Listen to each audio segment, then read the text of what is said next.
प्यारे बच्चों, आज की क्लास में हम हेल्महोल्ट्ज़ कुंडलियाँ के टॉपिक को कवर करने जा रहे हैं। ये टॉपिक एग्जाम की दृष्टि से बहुत इम्पोर्टेंट टॉपिक है, क्योंकि बोर्ड के एग्जाम में अक्सर इस टॉपिक पर 2 अंक का क्वेश्चन आता है। ये टॉपिक पूर्णतः कॉन्सेप्ट बेस है। बेटा वीडियो में आप लोग अंत तक बने रहें, मैं इस टॉपिक को पूर्णतः 100% आप लोगों को समझा दूंगा। इस टॉपिक को मक्खन बना दूंगा। क्या बना दूंगा? मक्खन। बशर्ते आप लोगों को वीडियो के अंत तक बने रहना होगा। बगैर टाइम वेस्ट किए वीडियो स्टार्ट करते हैं। बेटा आज का अपना टॉपिक है हेल्महोल्ट्ज़ कुंडलियां। 2 कुंडलियां इस प्रकार व्यवस्थित हो तो कुंडलियों की इस व्यवस्था को ही हम हेल्महोल्ट्ज़ कुंडलियां कहते हैं। क्या कहते हैं? हेल्महोल्ट्ज़ कुंडलियां। अभी किस प्रकार की व्यवस्था है बेटा, इसे विस्तार से समझते हैं। पहला, ये दोनों कुंडलियां वृत्ताकार होनी चाहिए। क्या होनी चाहिए? वृत्ताकार।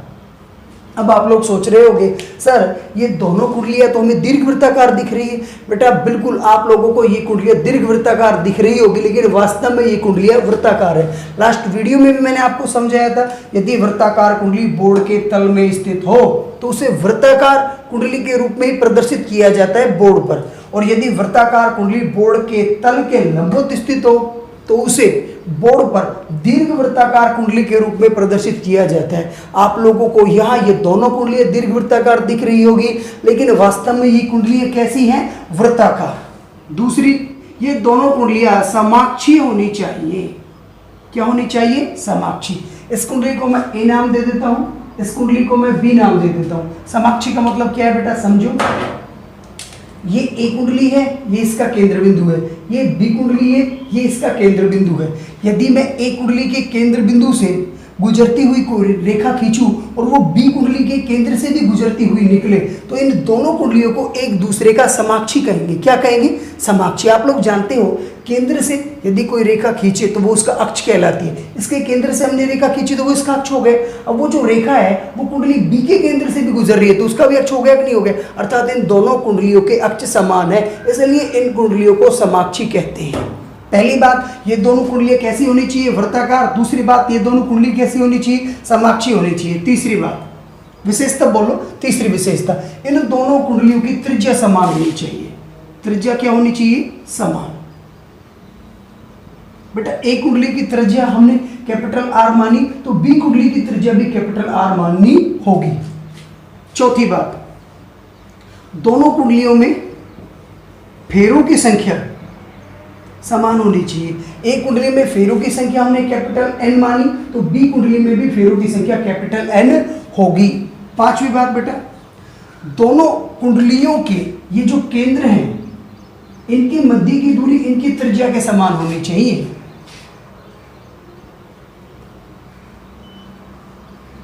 कुंडलियों के केंद्रों के मध्य की दूरी उनकी त्रिज्या के समान होनी चाहिए। ठीक है। छठी बात, दोनों कुंडलियों में समान परिमाण की विद्युत धारा समान दिशा में प्रवाहित होनी चाहिए। समान परिमाण की समान दिशा में विद्युत धारा प्रवाहित होनी चाहिए। तब इस प्रकार की कुंडलियों की व्यवस्था को हम क्या कहते हैं? हेल्महोल्ट्ज़ कुंडलियां।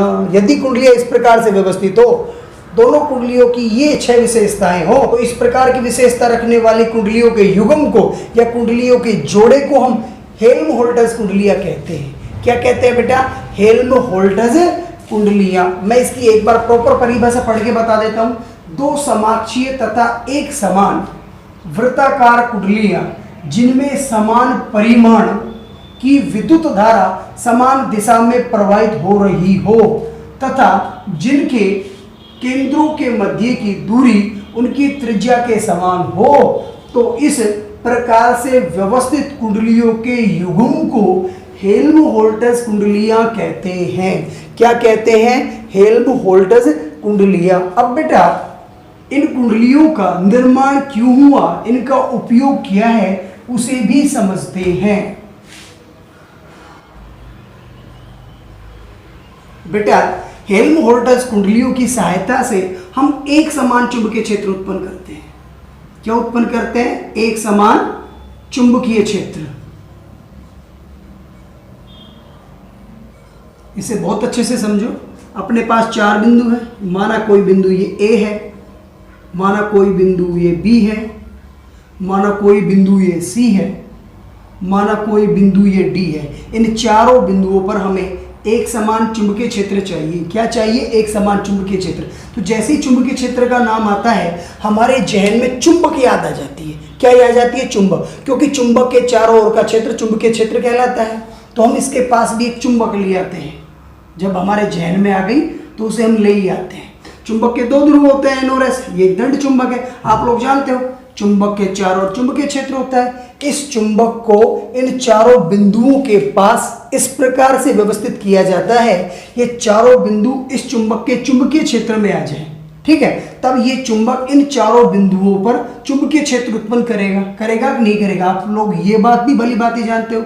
चुंबक के पास जो बिंदु होगा उसके ऊपर चुंबक सबसे ज्यादा चुंबकीय क्षेत्र उत्पन्न करेगा, और चुंबक से जो बिंदु सबसे दूर होगा उसके ऊपर चुंबक सबसे कम चुंबकीय क्षेत्र उत्पन्न करेगा। क्यों? क्योंकि चुंबक के पास चुंबकीय क्षेत्र प्रबल होता है और चुंबक से जैसे जैसे दूर जाते हैं चुंबकीय क्षेत्र दुर्बल होने लग जाता है। तो बेटा ए बिंदु पर इस चुंबक के कारण जो चुंबकीय क्षेत्र उत्पन्न होगा वो सबसे ज्यादा होगा, इन तीनों से ज्यादा होगा।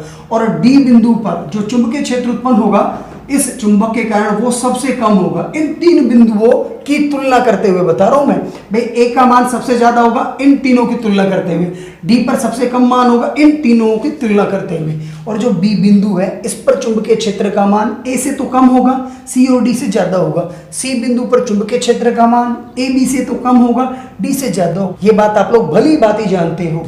तो बेटा ए बिंदु पर चुंबकीय क्षेत्र का मान सबसे ज्यादा आया, थोड़ी देर के लिए मान लेते हैं 10 आया। कितना आया? 10। बी बिंदु पर ए से कम आएगा, मान लो 8 आया। कितना आया? 8। कम आया तो 10 से कम 8 मान सकते हैं। सी पर इन दोनों से कम आया, तो बी से भी कम आया तो मान लो इस पर 6 आया, और डी पर इससे भी कम आया तो मान लेते हैं 4 आया। ए बी सी डी ये जो 4 बिंदु थे, इन चारों बिंदुओं पर हमें कैसा चुंबकीय क्षेत्र चाहिए था? एक समान। चुंबक के कारण प्राप्त कैसा हुआ है? असमान। कैसा प्राप्त हुआ है? असमान। क्योंकि अलग अलग मान का है, एक मान का नहीं है ना, तो हमें एक मान का चुंबकीय क्षेत्र चाहिए। ठीक है, एक समान मान का चुंबकीय क्षेत्र चाहिए। तो हेल्महोल्ट्ज़ नामक वैज्ञानिक ने 2 कुंडलियां ली और दोनों कुंडलियों को इस प्रकार व्यवस्थित किया, और दोनों कुंडलियों के मध्य उन्होंने पाया अब जो चुंबकीय क्षेत्र उत्पन्न होता है वो एक समान होता है। क्या होता है? एक समान। पहली बात, इन दोनों कुंडलियों के मध्य एक समान चुंबकीय क्षेत्र उत्पन्न होता है। दूसरी बात, इन दोनों कुंडलियों के मध्य जितने भी बिंदु हैं प्रत्येक बिंदु पर एक समान चुंबकीय क्षेत्र उत्पन्न होता है। थोड़ी देर के लिए समझो, ये कुंडली का केंद्र बिंदु O है, इस वाली कुंडली का ये केंद्र बिंदु O' है। इन दोनों केंद्रों को हमने एक रेखा, एक लाइन के माध्यम से मिला रखा है। यदि गौर से देखा जाए तो ये लाइन बिंदुओं से मिलकर बनी है। मान लो ये कोई बिंदु A है, ये कोई बिंदु D है, ये कोई बिंदु Z है, और ये बिंदु इन दोनों कुंडलियों के मध्य है, और दोनों कुंडलियों में धारा बह रही है समान मान की समान दिशा में। तो इन सभी बिंदुओं पर चुंबकीय क्षेत्र उत्पन्न होगा। मान लो A पर 10 चुंबकीय क्षेत्र उत्पन्न हुआ, तो D पर भी कितना होगा? 10। Z पर भी कितना होगा? 10। समझ रहे हो कहने का मतलब? चुंबक के कारण इन बिंदुओं पर समान चुंबकीय क्षेत्र उत्पन्न नहीं हुआ। हेल्महोल्ट्ज़ नामक वैज्ञानिक ने 2 कुंडलियां इस प्रकार व्यवस्थित की कि उन कुंडलियों के मध्य जितने भी बिंदु होते हैं प्रत्येक बिंदुओं पर एक समान चुंबकीय क्षेत्र उत्पन्न हो जाता है। तो इन कुंडलियों का उपयोग कहाँ होगा? एक समान चुंबकीय क्षेत्र उत्पन्न करने में। भाई ये किसने बताया? हेल्महोल्ट्ज़ नामक वैज्ञानिक ने। व्यवस्था किसकी है? कुंडलियों की। इसलिए इसे हेल्महोल्ट्ज़ कुंडलियां कहते हैं। क्या कहते हैं? हेल्महोल्ट्ज़ कुंडलियां। एक बार फिर बता देता हूं, इनका उपयोग कहाँ किया जाता है? एक समान चुंबकीय क्षेत्र उत्पन्न करने में। ये बात क्लियर? एक समान चुंबकीय क्षेत्र तो इनके मध्य उत्पन्न हो गए। अब कितने मान का चुंबकीय क्षेत्र उत्पन्न होगा उसके मान की भी गणना करते हैं। तो बेटा इन दोनों कुंडलियों के जो केंद्र बिंदु है O और O', इनके कोई मध्य बिंदु ले ले। मध्य बिंदु का मतलब यहां से इस बिंदु की दूरी और यहां से इस बिंदु की दूरी समान होनी चाहिए। ठीक है भाई, इन दोनों बिंदुओं की मध्य की दूरी कैपिटल R है, तो यहां से यहां की दूरी R/2 होगी, और यहां से यहां की दूरी भी R/2 होगी, क्योंकि R/2 में R/2 जोड़ा तो वो कैपिटल R हो जाएगा, और O से O' की दूरी कैपिटल R है। ठीक है। दोनों कुंडलियों के जो केंद्र बिंदु है उनके मध्य की दूरी इनकी त्रिज्या के समान होती है। त्रिज्या कितनी है? कैपिटल आर, तो इन बिंदुओं के मध्य की दूरी भी कैपिटल आर होगी। अब हमने जो बिंदु पी लिया है जिस पर एक समान चुंबकीय क्षेत्र के मान की गणना करनी है, वो बिंदु पी इन दोनों कुंडलियों के केंद्र बिंदुओं के मध्य में है, अर्थात O से P की दूरी कितनी होगी? r/2। तो P से O' की दूरी भी कितनी होगी? r/2। अब इस बिंदु P पर A वाली कुंडली के कारण और B वाली कुंडली के कारण कितना चुंबकीय क्षेत्र उत्पन्न होगा, उसके मान की गणना करनी है। तो बेटा लास्ट वीडियो में आप लोगों ने बायो सावर्ट के नियम का एक अनुप्रयोग पढ़ा, और कौन सा अनुप्रयोग पढ़ा? वृत्ताकार धारावाही कुंडली के अक्ष पर उत्पन्न चुंबकीय क्षेत्र के मान की गणना। ये वृत्ताकार कुंडली थी जिसकी त्रिज्या हमने कैपिटल आर ले रखी थी, केंद्र बिंदु O ले रखा था, और केंद्र बिंदु O से x अक्ष पर x दूरी पर कोई बिंदु P लिया था। इस बिंदु P पर संपूर्ण वृत्ताकार धारावाही कुंडली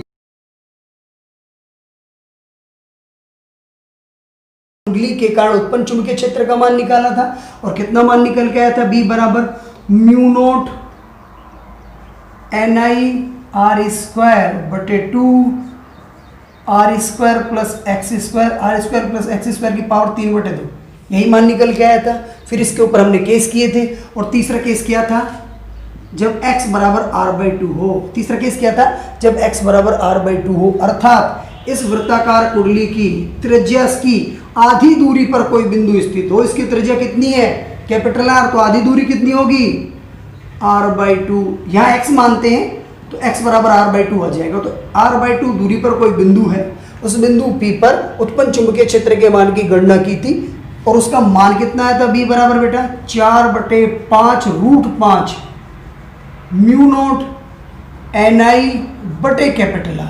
यही मान आया था या नहीं है? अब ध्यान देना, इन दोनों कुंडलियों की त्रिज्या कितनी है? Capital R. इस कुंडली की त्रिज्या भी कितनी है? Capital R.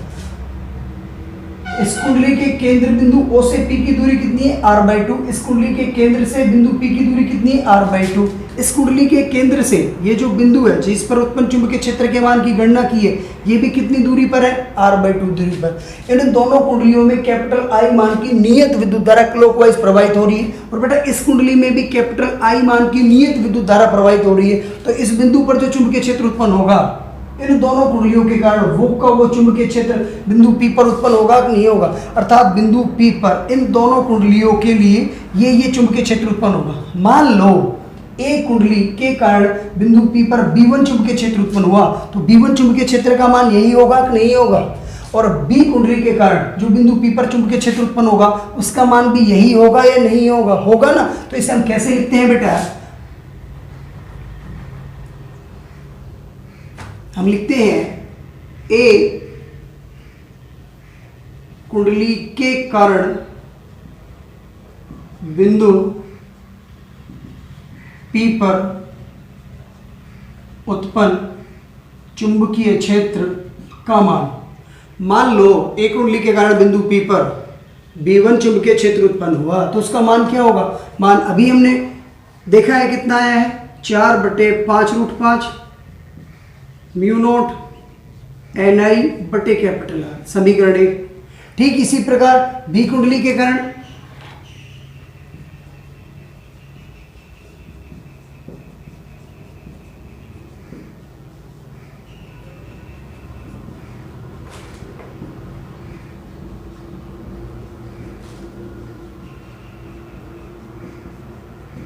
और उत्पन्न चुंबकीय क्षेत्र B2 मान लिए, तो उसका मान तो यही होगा।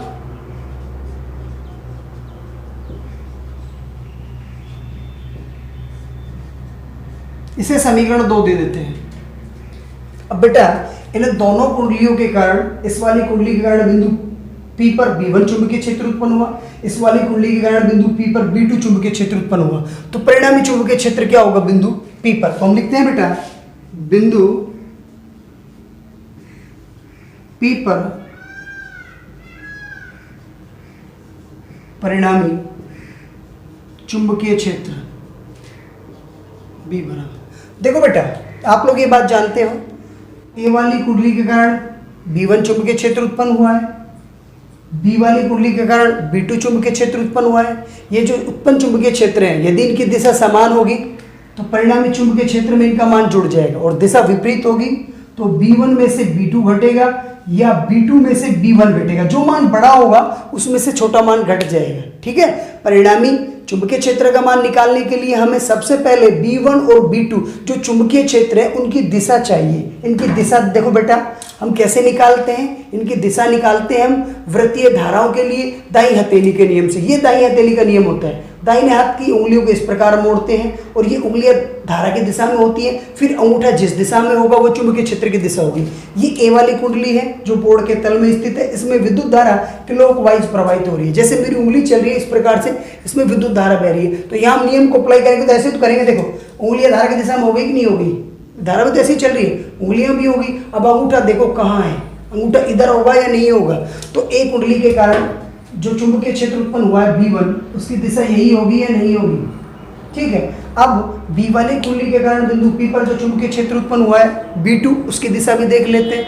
बेटा जो B कुंडली है इसमें विद्युत धारा भी क्लॉकवाइज बह रही है, जैसे मेरी उंगली चल रही है, तो इसमें चुंबकीय क्षेत्र की दिशा कौन से नियम से निकालेंगे, वृत्तीय धाराओं के लिए दाई हथेली के नियम को। तो इस नियम को भी अप्लाई करेंगे, इस नियम को भी ऐसे ही अप्लाई करेंगे। देखो बेटा उंगलियां हो गई धारा की दिशा में और अंगूठा कहाँ होगा, चुंबकीय क्षेत्र की दिशा में, अर्थात चुंबकीय क्षेत्र की दिशा इसमें भी इधर ही होगी। बिंदु P पर जो चुंबकीय क्षेत्र उत्पन्न हुआ B कुंडली के कारण उसकी दिशा भी मतलब दोनों चुंबकीय क्षेत्रों की दिशा समान है, तो परिणामी चुंबकीय क्षेत्र जुड़ जाएगा। आप लोग कहाँ लिख सकते हो, समान दिशा। अब बेटा B1 और B2 के मान समीकरण 1 व 2 से रख देते हैं।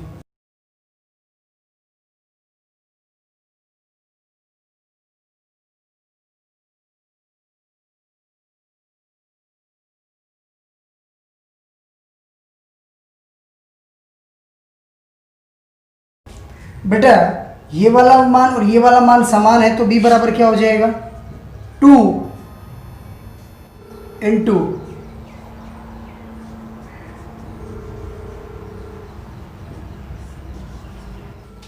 अब बेटा इसे आगे सरल करते हैं। 2 को 4 से गुणा किया तो 8 बटे 5√5 म्यू नोट NI बटे कैपिटल R। जब इस राशि को सरल किया जाता है तो सरल करने पर मान आता है 0.716, ये वाला मान है GT। इसे आगे भी सरल कर सकते हैं बेटा।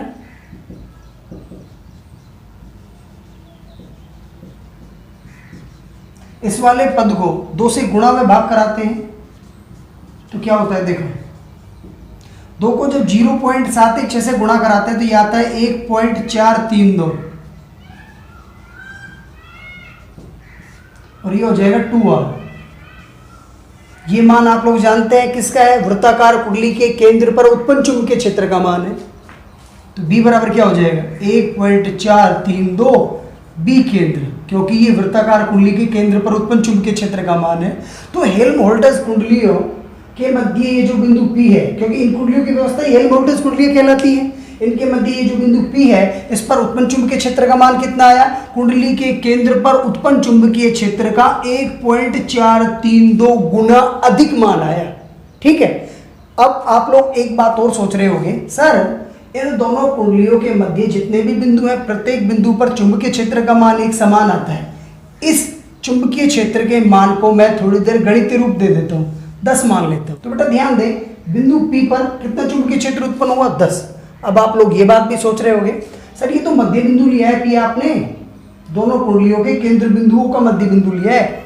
यदि इसको यहां कर दें हम P बिंदु को यहां से खिसका के यहां कर दें तो चुंबकीय क्षेत्र का मान क्या 10 होगा। तो उस बात को भी समझ लो बेटा, अक्ष पर उत्पन्न चुंबकीय क्षेत्र का मान क्या होता है, म्यू नोट NI R² बटे 2 R² plus x², R² plus x² की पावर 3 बटे 2, यही होता है कि नहीं होता। या B क्या है, चुंबकीय क्षेत्र x क्या है, x अक्ष पर वह दूरी है जिस दूरी पर कोई बिंदु स्थित है जिस पर हमने कुंडली के कारण चुंबकीय क्षेत्र का मान निकाला है। तो B में और x में यदि संबंध निकाले तो B ऊपर है x नीचे है, तो इनमें संबंध कैसा आएगा, व्युत्क्रमानुपाती आएगा। व्युत्क्रमानुपाती का मतलब जब दूरी बढ़ेगी तो चुंबकीय क्षेत्र का मान घटेगा और जब दूरी घटेगी तो चुंबकीय क्षेत्र का मान बढ़ेगा।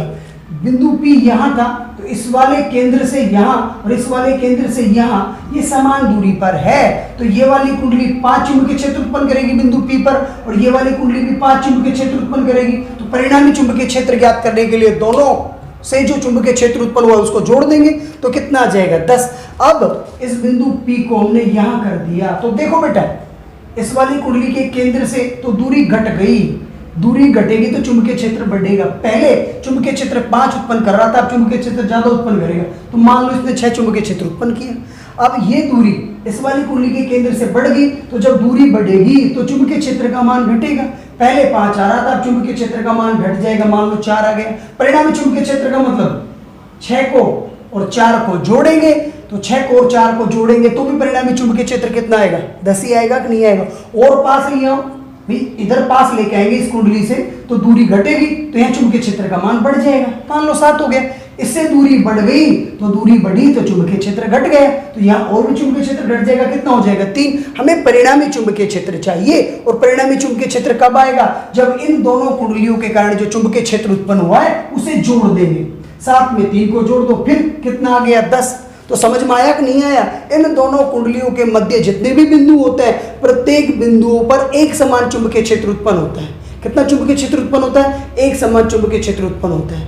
आज का टॉपिक हेल्महोल्ट्ज कुंडली का था, जो बेटा पूर्णतः क्लियर हो गया है। वीडियो को पूरा देखें, टॉपिक 100% समझ में आ जाएगा। धन्यवाद।